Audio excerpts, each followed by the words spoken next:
Hello friends, मी Vishakha global online मराठीमध्ये आपल्या सर्वांचं स्वागत आहे. आजच्या सेशनमध्ये आपल्याला संत गाडगेबाबा अमरावती युनिव्हर्सिटी एम.पेट 2022 साठी रिसर्च मेथॉलॉजी म्हणजे संशोधन कार्यप्रणाली या विषयावरचे एम-सी-क्यूज बघायचे आहेत. एम-सी-क्यूज थ्रू कन्सेप्ट क्लिअर करायचे आहेत, जे आपल्याला ही एक्झाम क्रॅक करण्यासाठी खूप हेल्पफुल ठरणार आहेत. आजचं हे आपलं 21वा लेक्चर आहे. ऑलरेडी 20 लेक्चर्स कंप्लीट झालेले आहेत. रिसर्च मेथॉलॉजी म्हणजे संशोधन कार्यप्रणाली या विषयावरचे. तर त्यांच्यासाठी आम्ही एक कंप्लीट कोर्स घेऊन आलो आहोत रिसर्च मेथॉडॉलॉजीवरती. जसं की आपल्याला माहिती आहे 50% क्वेश्चन, 50% मार्क्स हे रिसर्च मेथॉडॉलॉजीला आहेत. त्यासाठी हा कोर्स आहे, ज्या कोर्समध्ये तुम्हाला मिळणार आहेत full syllabus notes, full syllabus test series, full syllabus video lectures. हे लेक्चर्स जे असणार आहेत ते रेकॉर्डेड असणार आहेत. याशिवाय full syllabus live crash course, live lectures देखील तुम्हाला मिळणार आहेत. शिवाय 1000+ एम-सी-क्यूज रिव्हिजन पी-डी-एफसाठी मिळणार आहे रिव्हिजनसाठी. ओके. पूर्णपणे हे पॅकेज असणार आहे, ज्याची फीस फक्त 599 आहे, म्हणजे 599 आहे. आणि हा कोर्स जॉइन करण्यासाठी फक्त दिलेल्या व्हॉट्सअप नंबरवरती मेसेज करायचा आहे. स्टार्ट करतोय त्याच्यामध्ये स्टॅटिस्टिक्स आणि सोशल सायन्स याच्यामध्ये कुठले कुठले पॉईंट्स कव्हर करायचे आपल्याला ते बघूया. सुरुवातीला आहे टाइप्स ऑफ मेजरमेंट. हा एक पॉइंट आहे ज्याच्यामध्ये nominal, ordinal and scale basics. Statistical techniques आहेत, त्याच्यामध्ये aggregation of data, totals, percentages, tabulation, univariate, cross tabulation, bivariate and multivariate data presentation. जे डेटा प्रेझेंटेशन हा वेगळा पॉइंट आहे. मल्टीव्हेरेट डेटा प्रेझेंटेशन त्याच्यामध्ये chart, graphs, bar graphs, bar chart, histogram, cluster bar charts, cluster histogram, pie chart, pyramid measures of central tendency. तर या ज्या काही गोष्टी आहेत आपण 10वी पर्यंत शिकलेलो आहे. बार ग्राफ किंवा बार चार्ट कसे असतात, हिस्टोग्राम कसे असतात, क्लस्टर हिस्टोग्राम कसे असतात, पाय चार्ट काय असतो हे आपल्याला माहिती आहे. त्याच्यानंतर पुढचे काय पॉइंट्स आहेत तर averages, arithmetic mean, geometric mean, harmonic mean, median, mode, measures of dispersion, range, standard of deviation, variance, coefficient of variation, association आणि कोरिलेशन. हे जे सगळे पॉइंट्स आहेत, सब पॉइंट्स आहेत, हे आपल्याला या युनिटमध्ये कव्हर करायचे आहेत एमसीक्यू थ्रू. बघूयाचा पहिला प्रश्न काय आहे. Simple of the following values is used as a summary measure for sample such as a sample mean. खालीलपैकी कोणती मूल्ये नमुन्यासाठी सारांश मापन म्हणून वापरली जातात, जसे की नमुन्याचे मीन, मोड, मेडियन मधलं मीन. ऑप्शन्स आहेत पॉप्युलेशन पॅरामीटर्स, लोकसंख्या मापदंड, सॅम्पल पॅरामीटर्स, नमुना मापदंड, सॅम्पल स्टॅटिस्टिक्स, पॉप्युलेशन मीन, लोकसंख्या मीन. त्याचं करेक्ट आन्सर आहे सी, सॅम्पल स्टॅटिस्टिक्स. तर नमुना सांख्यिकी इथे का वापरली जाते, कारण आपल्याला प्रश्नामध्येच विचारले की अशी कोणती व्हॅल्यू तिथे यूज केली जाते समरी मेजरसाठी, तर त्याला आपण सॅम्पल स्टॅटिस्टिक असं म्हणतो, नमुना सांख्यिकी म्हणतो. A sample is a just part of population. आपल्याला हे माहिती आहे की आपण सॅम्पल्स हे कशामधून निवडतो तर आपल्या पॉप्युलेशन मधूनच निवडतो. For example, let's say your population was very every American and you wanted to find out how much the average person earns. त्याच्यामध्ये आपल्याला एक्झाम्पल आपण घेतले की अमेरिकन लोकांचं पॉप्युलेशन आणि त्याच्यामध्ये किती लोक हे अर्न करतायत म्हणजे कमवतायत. Time and finances stop you from knocking on your door in America. So you choose to ask 1000 random peoples. तर ह्याच्यामध्ये आपण काय ठरवलं की 1000 लोकांना आपल्याला विचारायचं आहे, सॅम्पल म्हणून निवडायचे. दिस 1000 पीपल इज युअर सॅम्पल. तर सगळ्या लोकांवरून फक्त आपण 1000 लोक निवडले, हे आपलं काय आहे तर हे आपले सॅम्पल्स आहेत आपल्या रिसर्चसाठी. Once you have your sample you will get some kind of statistic. जेव्हा आपण एखादा सॅम्पल घेतो, सॅम्पल जेव्हा ठरलं आपलं, हे आपलं 1000चं सॅम्पल ठरलेलं आहे, मग त्यातून आपल्याला ते काय मिळालेलं आहे स्टॅटिस्टिक मिळालंय. तर किती टक्के लोकांमध्ये 1000 लोक आपण घेतलेले, म्हणजे यातून एक जे आन्सर मिळेल ते आपलं स्टॅटिस्टिकच असणार आहे ना. A statistic is a really just a piece of information. In this example average earnings, त्याच्यामध्ये आपण काय घेतलेलं आहे तर ॲव्हरेज अर्निंग्स घेतलेलं आहे, म्हणजे स्टॅटिस्टिक काढतोच आहे आपण इथं. When your statistical information like an average, median or some other kind of statistics come from fraction of data or the part of population, it's called a sample statistic. तर इथे त्यांनी डेफिनेशन दिले sample statistic ची, आणि sample statistics आपलं answer आलं होतं. ते का आलं होतं की तुम्ही कसल्याही प्रकारचा ॲव्हरेज, मेडियन किंवा काही इन्फॉर्मेशन जेव्हा घेता कॅल्क्युलेशनसाठी, तेव्हा ते एक स्टॅटिस्टिकल इन्फॉर्मेशन असते आणि ते एका फ्रॅक्शन डेटामधून आलेली असते. तर त्याला आपण काय म्हणतो सॅम्पल स्टॅटिस्टिक. म्हणून आपल्याला पण तिथे विचारलं होतं की सॅम्पलच्या कॅल्क्युलेशन मधून मीन येत आहे, तर त्याला आपण काय म्हणू शकतो, त्याला आपण सॅम्पल स्टॅटिस्टिक असं म्हणू शकतो. नेक्स्ट क्वेश्चन बघतो आपण सेकंड नंबरचा. काय आहे ते क्वेश्चन आपला?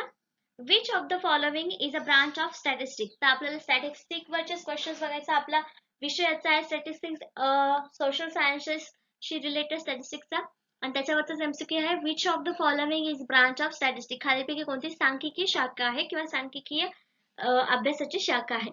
ऑप्शन्स आहेत डिस्क्रिप्टिव्ह स्टॅटिस्टिक्स, इन्फेरेन्शियल स्टॅटिस्टिक्स अनुमानित आकडेवारी, इंडस्ट्री स्टॅटिस्टिक्स उद्योगाची आकडेवारी, बोथ ए अँड बी, ए आणि बी दोन्हीही. तर यापैकी करेक्ट आन्सर जे आहे ते आहे डिस्क्रिप्टिव्ह स्टॅटिस्टिक, म्हणजे वर्णनात्मक आकडेवारी देखील येऊ शकतं.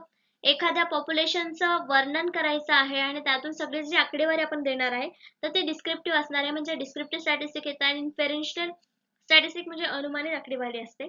तर ते सगळे दोन्ही जे आहेत तर स्टॅटिस्टिक्सच्या ब्रांच आहेत. मग आपल्या इथे करेक्ट आन्सर काय आहे ना, म्हणजे ऑप्शन ए आणि ऑप्शन बी दोन्ही असणार आहे, म्हणजे करेक्ट आन्सर इथे आपल्याला डी मिळणार आहे. मग correct option D, both A and B.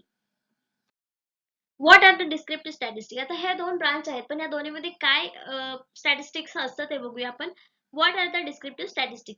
Descriptive statistic are a brief descriptive coefficient that summarize a given data set. तर जो काही आपल्याकडे डेटा सेट दिलेला आहे त्याच्यामध्ये आपण डिस्क्रिप्शन करून तो डेटा समोर आणत असतो, तर त्याला आपण डिस्क्रिप्टिव्ह स्टॅटिस्टिक म्हणतो. Which can be either a representation of the entire or sample of the population. मग हे काय असू शकतं, त्या पॉप्युलेशनचं माहिती किंवा आपण निवडलेल्या सॅम्पलची माहिती तिथे असू शकते. Entire or sample. Descriptive statistics are broken down into the measures of central tendency and measure of variability. तर याच्यामध्ये दोन स्टॅटिस्टिक्स मध्ये येतात जे आहेत मेजर ऑफ सेंट्रल टेंडन्सी आणि दुसरं येतं मेजर ऑफ व्हेरिएबिलिटी. नेक्स्ट आहे विथ इन्फरेन्शियल स्टॅटिस्टिक. आता हे मिळालं आपल्याला की डिस्क्रिप्टिव्ह स्टॅटिस्टिक म्हणजे काय आहे, तर आता आपल्याला बघायचं आहे इन्फरेन्शियल स्टॅटिस्टिक म्हणजे काय. You are trying to reach conclusion that extended beyond the immediate data alone. जो काही आपला डेटा आहे त्याच्या बियॉन्ड आपल्याला कन्क्लुजन निष्कर्ष काढायचा आहे. For instance we use inferential statistic, म्हणजे त्याच्यासाठी आपण काय करतो, अनुमानित सांख्यिकी तिथे वापरतो, की म्हणजे अंदाज लावू शकतो आणि त्याच्यावरून अंदाजे आपण तिथे आकडेवारी देत असतो. त्याला आपण इन्फरेन्शियल स्टॅटिस्टिक असं म्हणू शकतो. We use inferential statistic to try to infer from the sample data what our population might think.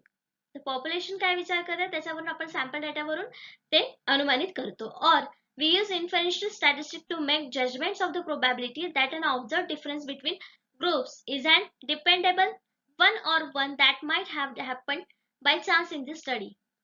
Thus, we use inferential statistics to make inference from our data to more general conditions. तर आपल्या जे conditions आहेत किंवा जो आपल्याला data गोळा केलेला आहे त्याच्यातून आपण इन्फरेन्शियल स्टॅटिस्टिकचा अंदाज बांधतो. म्हणजे अनुमानित स्टॅटिस्टिक म्हणजे काय, तर आपण एक अंदाज बांधतो की हा या आकडेवारीपर्यंत इतके इतके लोक त्याच्यामध्ये असू शकतील, जो आपल्याला डेटा मिळालेला आहे त्याच्यावरून. तर हा अंदाज किंवा अनुमानित स्टॅटिस्टिक हा देखील एक ब्रांच आहे सांख्यिकीची स्टॅटिस्टिक्सची. We use descriptive statistics simply to describe what's going in our data. तर मग जो डेटा आपण गोळा करतो तर त्याला आपण डिस्क्रिप्टिव्ह स्टॅटिस्टिक म्हणतो.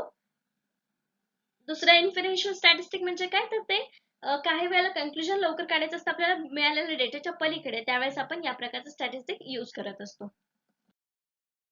नेक्स्ट क्वेश्चन बघतोय थर्ड नंबरचा. The control charts and procedure of descriptive statistics which are used to enhance the procedure can be classified into which of these category. वर्णनात्मक आकडेवारीचे नियंत्रण चार्ट आणि कार्यपद्धती यांचा उपयोग प्रक्रिया वाढवण्यासाठी केला जातो. यापैकी कोणत्या श्रेणीमध्ये वर्गीकृत करता येईल. हे जे करायला सांगितलेलं आहे आपल्या आकडेवारीचा चार्ट, कार्यपद्धती, त्यांचा उपयोग वाढवण्यासाठीची प्रक्रिया, या सगळ्या गोष्टी कुठल्या गोष्टीमध्ये येतात ते आपल्याला सांगायचं आहे. ऑप्शन्स आहेत बिहेवियरल टूल्स वर्तनाची साधने, सिरियल टूल्स, इंडस्ट्रियल स्टॅटिस्टिक्स आणि डी स्टॅटिस्टिकल टूल्स. तर मग आपण स्टॅटिस्टिक्सचा अभ्यास करतोय आणि डिस्क्रिप्टिव्ह स्टॅटिस्टिक विषय विचारलेला आहे, त्याच्यामध्ये आपण चांगल्या प्रकारे माहिती मांडण्यासाठी चार्ट्सचा उपयोग करतोय, वेगवेगळ्या गोष्टींचा वापर करतोय. मग त्याला काय म्हणणार आपण, हा सिंपल क्वेश्चन आहे. तर बिहेवियरचा तिथे अभ्यास नाही करत आहे आपण, सिरियलचा पण नाही करत आहे, इंडस्ट्रियल स्टॅटिस्टिक तर नाहीच ऑप्शन तिथे. मग आपण डिस्क्रिप्टिव्ह स्टॅटिस्टिक म्हटल्यानंतर ते स्टॅटिस्टिकलच टूल असणार. कुठले स्टॅटिस्टिक असो, स्टॅटिस्टिकल टूल असणार आहे. म्हणून आपल्या इथे करेक्ट आन्सर काय असणार आहे, जी स्टॅटिस्टिकल टूल्स सांख्यिकीय साधनेमध्ये त्यांचा समावेश होणार आहे. म्हणून आपलं करेक्ट आन्सर इथे डी आलेला आहे. The most well-known statistical tools are तर आता हे आपल्याला एक टूल होतं जे आपल्याला विचारलं होतं क्वेश्चन मध्ये. तर मेन कुठले कुठले आहेत अजून तिथे दिलेलं आहे. Mean, the arithmetical average of numbers, median and mode, range, dispersion, नंतर आहे standard deviation, inter quartile range, coefficient of variation etcetera. हे सगळे जे पॉइंट्स आहेत किंवा या ज्या गोष्टी आहेत ते आपल्या स्टॅटिस्टिकल टूल आहे, त्याच्यातून आपण जो डेटा मिळालेला आहे तो आपण एक्सप्लोर करत असतो किंवा एक्सप्लेन करण्यासाठी त्याची आपल्याला हेल्प होते. There are also software packages like SAS and SPSS which are useful in interpreting the result for a large sample size. तर ह्या गोष्टी आहेत आपल्याला छोट्या साईज मध्ये आपण रिझल्ट सांगू शकतो किंवा कॅल्क्युलेशन करू शकतो. पण मोठ्या सॅम्पल साईजला आपल्याला कॅल्क्युलेशन करण्यासाठी कशाची गरज असते तर सॉफ्टवेअर पॅकेजेसची. मग ते कुठले कुठले आहेत? SAS, SPSS. कदाचित आपल्याला याच्यावरती क्वेश्चन येऊ शकेल की स्टॅटिस्टिकल सॅम्पल डेटा जो आहे तो आपला इंटरप्रेट करण्यासाठी कशाचा उपयोग केला जातो तर सॉफ्टवेअरचा. पण सॉफ्टवेअर्स कुठले यूज केले जातात? SAS किंवा SPSS. The data and the use of statistics provide the tool to decide. हे काय करतात? डेटा कशासाठी यूज होतो आपला? Data and the use of statistics provide the tool to decide. It gives a solid foundation on which to basis decision, big or small. मग ह्याच्यावरती काय असतं? जो डेटा आपण गोळा केलेला असतो फक्त त्याच्यावर आपण निर्णय देऊ शकत नाही. जेव्हा आपलं सगळे कॅल्क्युलेशन होतं, स्टॅटिस्टिक आपलं कम्प्लीट होतं, त्याच्यानंतर मग आपले डिसिजन्स घ्यायचं आपण ठरवतो. बिग असो किंवा स्मॉल असो, म्हणजे छोटे असो किंवा मोठे असो. It is extremely important to researchers to know what statistic they want to use before they collect their data. हा, सगळ्यात महत्त्वाचं आपल्याला काय असतं की आपल्याला डेटा कसला कलेक्ट करायचा, आपल्याला स्टॅटिस्टिक नेमकं कशाचं पाहिजे हे आपल्याला क्लिअर पाहिजे. Otherwise data may be collected that is unusable. नाही तर मग काय होऊ शकतं, जो डेटा आपल्याला गरजेचाच नाहीये किंवा डेटा गोळा करून झाल्यावर कळलं की यातला फक्त एवढाच डेटा उपयोग येतो, बाकी त्याचा उपयोगच नाही असं झालं तर आपला वेस्ट ऑफ टाइम आहे. जो डेटा आहे तो अनयुजेबल असणार आहे. म्हणून इथे आपल्याला काळजीपूर्वक डेटा कुठला निवडायचा आहे पूर्वीच ठरवून नंतरच त्याच्यावरती काम करावं लागतं. नेक्स्ट क्वेश्चन बघतो आपण 4th नंबरचा. Which of the following can also be represented as a sample statistics. सुरुवातीला एक क्वेश्चन गेला आपला, त्याचा आन्सर आपण दिलं तर सॅम्पल स्टॅटिस्टिक म्हणून. आता याच्यावरती आपल्याला वेगळा क्वेश्चन आलेला आहे. खालीलपैकी कोणते नमुना आकडेवारी म्हणून दर्शवले जाऊ शकतात? ऑप्शन्स आहेत लोअर केस ग्रीक लेटर्स, लोअर केस ग्रीक अक्षर, Roman letters, associated Roman alphabet, संबंधित रोमन वर्णमाला, अप्पर केस ग्रीक लेटर्स. तर यापैकी कुठला सॅम्पल स्टॅटिस्टिक आपण दाखवू शकतो? तर करेक्ट आन्सर आहे बी, रोमन लेटर्स. रोमन अक्षरे जे आहेत ते आपण रिप्रेझेंट करू शकतो सॅम्पल स्टॅटिस्टिकला. हे आपल्याला लक्षात ठेवायचं. याचं एक्सप्लेनेशन नाही, पण त्या ठिकाणी सॅम्पल स्टॅटिस्टिक दाखवण्यासाठी रिप्रेझेंट करण्यासाठी याच अक्षरांचा वापर केला जातो, हे आपल्याला लक्षात ठेवायचं. Greek letter represents population parameter values. Roman letters presents sample values. Sample values represent करण्यासाठी यांचा वापर केला जातो. A Greek letter with a hat represent the estimate of population value from the sample, that is represents the true, हे चिन्ह आहे represents the true population mean of x, while represents is estimate from the sample. हे जे आहेत हे चिन्ह म्हणजे हे जे चिन्ह आहेत ते कशामधले आहेत? रोमन लेटर्स आहेत. त्यातून आपण ह्या सॅम्पल व्हॅल्यूज तिथे आपण मांडतो आणि अशा प्रकारे रिप्रेझेंट केलं जातं. म्हणून आपल्याला लक्षात ठेवायचं आहे की सॅम्पल स्टॅटिस्टिक्स मध्ये रोमन लेटर्सचा वापर केला जातो हे सगळ्या व्हॅल्यूज रिप्रेझेंट करण्यासाठी. नेक्स्ट क्वेश्चन बघतो आपण 5th नंबरचा. To which of the following options do individual respondents, focus groups and panels of respondents belongs. तिथे आपल्याला दिलेले खालीलपैकी कोणत्या पर्यायामध्ये वैयक्तिक प्रतिसादक, फोकस गट आणि प्रतिसादकर्त्यांचे पॅनल आहेत हे आपल्याला सांगायचं. ऑप्शन्स आहेत primary data sources, secondary data sources, item data sources and pointed data sources. तर आपण ह्याचा लास्ट लेक्चर मध्ये देखील अभ्यास केलेला आहे की हे जे गट आहेत ते कुठल्या सोर्स मध्ये येणार आहेत. वैयक्तिक प्रतिसादक, फोकस गट आणि प्रतिसादकर्ते पॅनल. म्हणजे क्वेश्चन असू द्या, इंटरव्ह्यू असू द्या किंवा फोकस गट असू द्या, ते कशाचे असणार आहे? Primary data sources. म्हणजे इथे आपला करेक्ट आन्सर काय येणार आहे? ए, प्रायमरी डेटा सोर्सेस, प्राथमिक डेटा स्त्रोत याचं करेक्ट आन्सर असणार आहे. प्रायमरी डेटा सोर्सेस मध्ये आणखीन कुठल्या कुठल्या गोष्टी येतात? Autobiographies and memories. तर मेमरीज एखाद्या व्यक्तीच्या किंवा ऑटोबायोग्राफीज या देखील प्रायमरी डेटा सोर्सेस आहेत. नंतर diaries, personal letters and correspondence या पण गोष्टी त्याच्यामध्येच येतात. कधी कधी आपल्याला क्वेश्चन मध्ये हा ऑप्शन येऊन जातो आणि आपण विसरून जातो की डायरीज कुठल्या प्रकारचा सोर्स आहे, तर तो प्रायमरी डेटा सोर्स आहे. इंटरव्ह्यू, सर्वे अँड फीडबॅक हे तर आपल्याला माहितीच आहे, हे आपल्याला पाठ झालेलं आहे की प्रायमरी डेटा सोर्सेस मध्येच येतात. Internet communication on email, blogs, list serves and news groups हे जे गोष्टी आहेत त्या सुद्धा प्रायमरी डेटा सोर्सेस मध्ये येतात, कारण ईमेल थ्रू देखील आपण इन्फॉर्मेशन कलेक्ट करू शकतो. म्हणजे जसं की आपण क्वेश्चन पाठवतो किंवा इंटरव्ह्यूचे क्वेश्चन्स पाठवतो, हे सगळ्या गोष्टी इंटरनेटवरून, ईमेल वरून देखील होऊ शकतात. म्हणजे हा पण आपला प्रायमरी डेटा सोर्स आहे. नंतर फोटोग्राफ्स, ड्रॉइंग्स अँड पोस्टर्स त्याच्यावरून जी माहिती मिळते ते देखील प्रायमरी डेटा सोर्स आहे. Works, works of arts and literature जे काय आहे म्हणजे साहित्य आणि कलेविषयीचं जे काम आहे ते सुद्धा आपलं प्रायमरी डेटा सोर्सेस मध्येच येतं. म्हणजे कसं फोटोग्राफ्स आणि ड्रॉइंग वरून आपण अंदाज लावू शकतो किंवा माहिती नवीन आपल्याला मिळते, मग हे सुद्धा आपण नवीनच माहिती गोळा करतो ना, म्हणून हे प्रायमरी डेटा सोर्सेस मध्ये इन्क्लूड केलेले आहेत. नेक्स्ट क्वेश्चन बघतो आपण 6 नंबरचा. What are the variable whose calculation is done according to the weight, height and the length known as? कोणत्याही व्हेरिएबल्सची गणना केली जाते, त्यांची गणना वजन, उंची आणि लांबीनुसार केली जाते. हे सगळ्या गोष्टी आपण लक्षात ठेवून त्यांची गणना केली जाते, त्यांना काय म्हणतात? ऑप्शन्स आहेत flow chart variables, discrete variables, continuous variable आणि मेजरिंग व्हेरिएबल्स. फ्लो चार्ट विसंगत, सतत, चल मोजणे मेजरिंग. तर हे सगळे व्हेरिएबल्सचे प्रकार आहेत आणि त्यातला हा प्रकार कोणता आहे ज्याच्यामध्ये वजन, उंची आणि लांबीनुसार गणना केली जाते. तर याचं करेक्ट आन्सर आहे सी, कंटिन्युअस व्हेरिएबल. ते कसं आपल्याला पुढे चेक करायचं आहे, पण ह्याचं करेक्ट आन्सर मी तुम्हाला सांगते, ते आहे कंटिन्युअस व्हेरिएबल म्हणजे सतत चल. A continuous variable is a specific kind of quantitative variable used in a statistic to describe data that is measurable in some way. तर इथे काय सांगलेलं आहे, कंटिन्युअस व्हेरिएबल काय आहे की कुठल्याही व्हेरिएबल म्हणजे असं मोजता येण्यासारखा व्हेरिएबल जर असेल तर तो कंटिन्युअस व्हेरिएबल मध्ये येणार आहे. तो क्वांटिटेटिव्ह मधला एक प्रकार आहे. क्वांटिटेटिव्ह व्हेरिएबल डेटा मधला प्रकार आहे. स्टॅटिस्टिक मध्ये यूज केला जातो डेटा डिस्क्राईब करण्यासाठी, जो कसाही मोजला जाऊ शकतो. If your data deals with the measuring height, weight, time, then you have a continuous variable.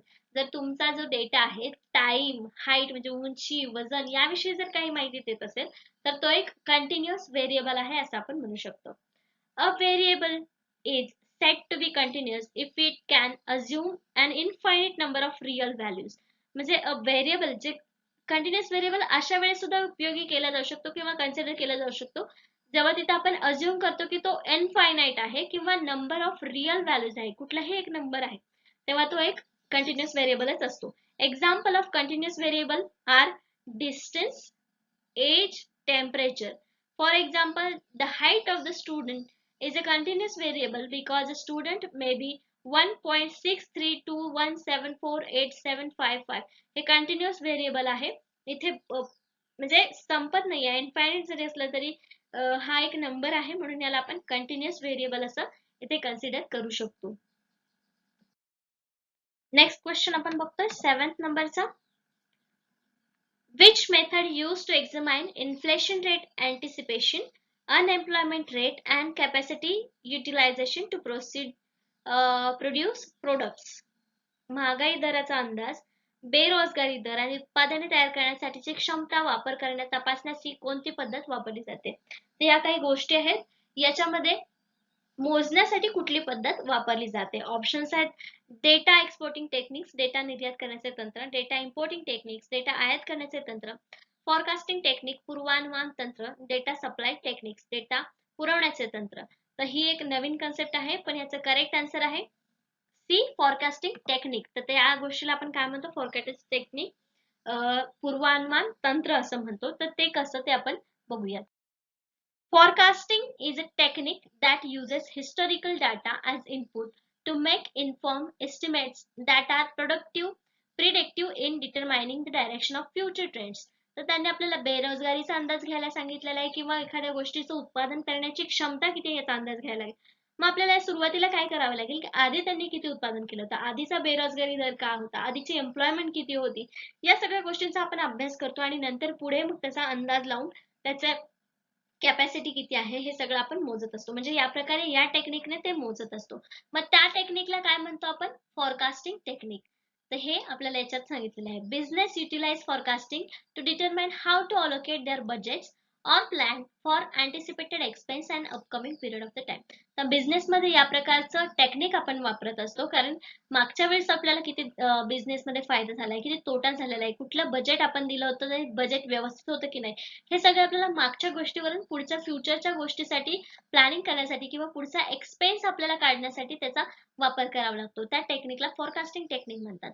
Forecasting is a method of making informed predictions by using historical data as a main input for determining the course of future trends. Future trends चा course करण्यासाठी आपल्याला याचा अभ्यास करावा लागतो, या टेक्निकचा वापर करावा लागतो.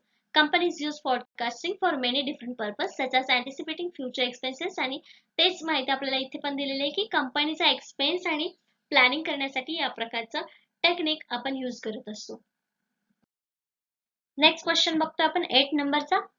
Specialized process such as graphical and numerical methods are utilized in which of the following? Graphical आणि संख्यात्मक पद्धतीसारख्या विशेष प्रक्रिया खालीलपैकी कोणत्यामध्ये वापरल्या जातात? तर त्यांनी काय काय विचारलेलं आहे? ग्राफिकल, संख्यात्मक, ग्राफिकल आणि न्यूमरिकल गोष्टी किंवा मेथड्स जे आहेत ते कुठल्या प्रकारामध्ये, खालीलपैकी कशामध्ये वापरल्या जातात? ऑप्शन्स आहेत educational statistics, descriptive statistics, business statistics आणि सोशल स्टॅटिस्टिक्स. तर वेगवेगळे सगळे स्टॅटिस्टिक्सचे प्रकार दिलेत. तर ग्राफिकल आणि संख्यात्मक, एज्युकेशन मध्ये संख्यात्मक येऊ शकतं, बिझनेस मध्ये संख्यात्मक येऊ शकतं, सोशल मध्ये ग्राफिकल येऊ शकतं, पण डिस्क्रिप्टिव्ह मध्ये या सगळ्याचा समावेश होऊ शकतो. म्हणजे आपला करेक्ट आन्सर इथे काय येणार आहे?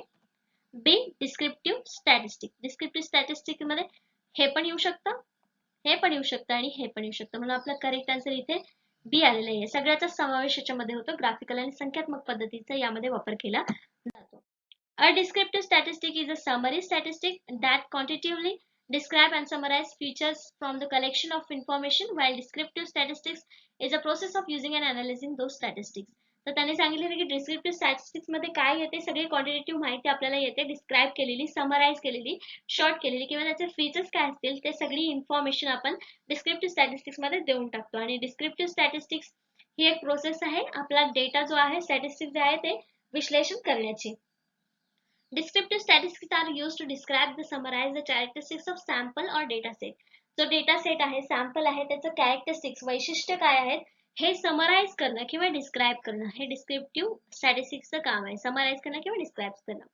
Such as variables means, standard deviation for or frequency, inferential statistic. This type of statistic can help us understand the collection proportions of the element of the data sample. हे काय आपल्याला मदत करतात? तर डेटा सॅम्पल्स जे आहेत त्याचे proportion समजण्यासाठी मदत करतं डिस्क्रिप्टिव्ह स्टॅटिस्टिक्स. नेक्स्ट क्वेश्चन आहे 9th नंबरचा. What is the scale applied in statistic which imparts difference of magnitude and proportions is consider as. आकडेवारीमध्ये कोणते प्रमाण लागू केले जाते ते परिमाण आणि प्रमाणामध्ये फरक देते असे मानले जाते. म्हणजे जे काही गोष्टी आहेत स्टॅटिस्टिक मध्ये ते आपल्याला स्केल्स मध्ये, आकडेवारीमध्ये पण प्रमाण वेगळं वेगळं लागू करतं, आणि परिमाण जे काही आन्सर्स आहेत किंवा आपलं उत्तरे येत आहेत गणितांनी किंवा कॅल्क्युलेशन्सनी त्याच्या प्रमाणामध्ये देखील फरक देतं. तर या सगळ्यांना काय मानलं जातं?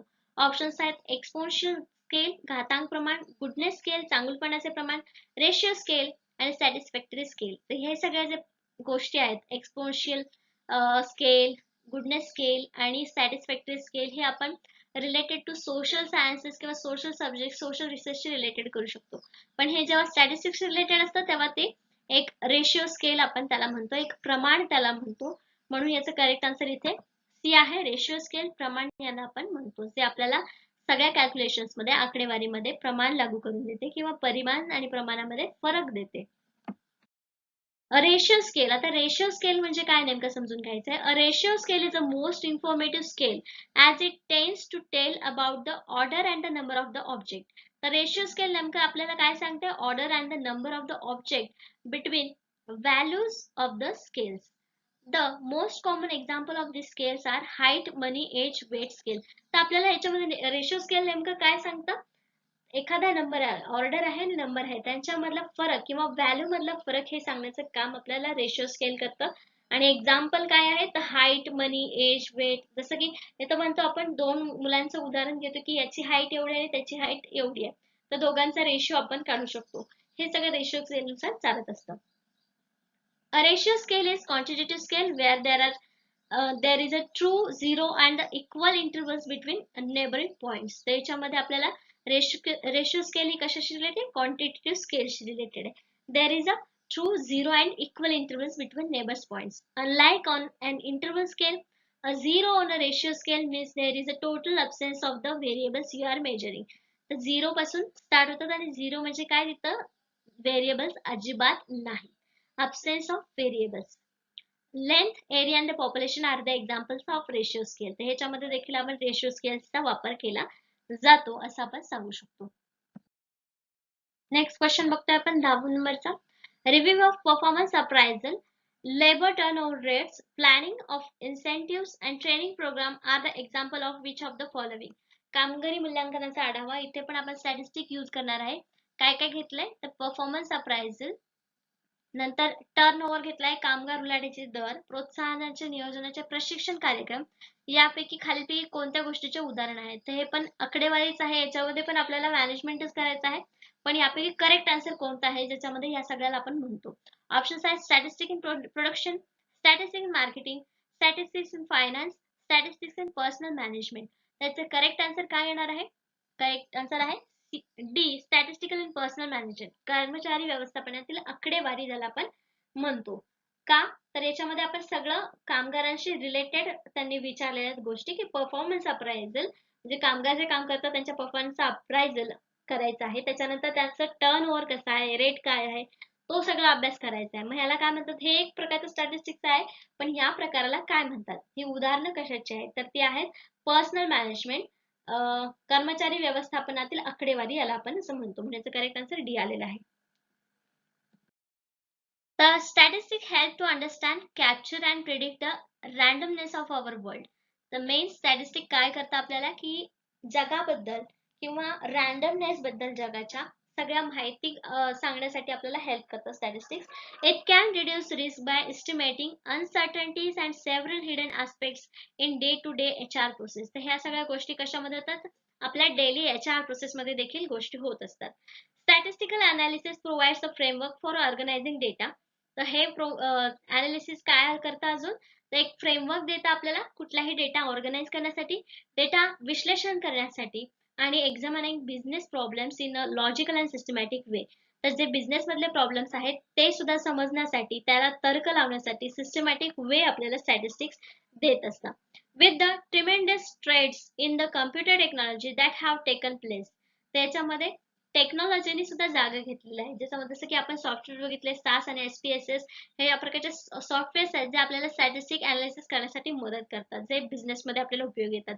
Business have a greater access to and more data than ever before. तर ह्याच्यामध्ये आपल्याला स्टॅटिस्टिकल डेटा प्रोव्हाइड करून आपल्याला त्याच्यावरती म्हणजे फ्युचर प्लॅन बनवण्यासाठी आपल्याला स्टॅटिस्टिक्स मदत करतं. ही बिझनेस बद्दलची इन्फॉर्मेशन का होती, कारण आपला लास्ट क्वेश्चन जो होता तो होता की कर्मचाऱ्यांच्या विषयी मॅनेजमेंट स्टॅटिस्टिक जे उदाहरण होतं ते याच्यावरती रिलेटेड होतं, म्हणून आपण घेतलं होतं. तर अशा प्रकारे आजचे आपले 10 प्रश्न आणि त्यावरचे 10 कन्सेप्ट आपण इथे क्लिअर केलेले आहेत. नेक्स्ट लेक्चर मध्ये आपल्याला याच युनिटवरचे 10 MCQs बघायचे आहेत आणि कन्सेप्ट देखील क्लिअर करायचे आहे. होपफुली स्टॅटिस्टिक विषय तेवढा अवघड आपल्याला वाटला नाही पाहिजे, म्हणून आपण हे छोटे छोटे कन्सेप्ट आधी सुरुवातीला घेऊ, नंतर कॅल्क्युलेशन्स वाले आपण बघूया. आजच्या सेशनसाठी धन्यवाद.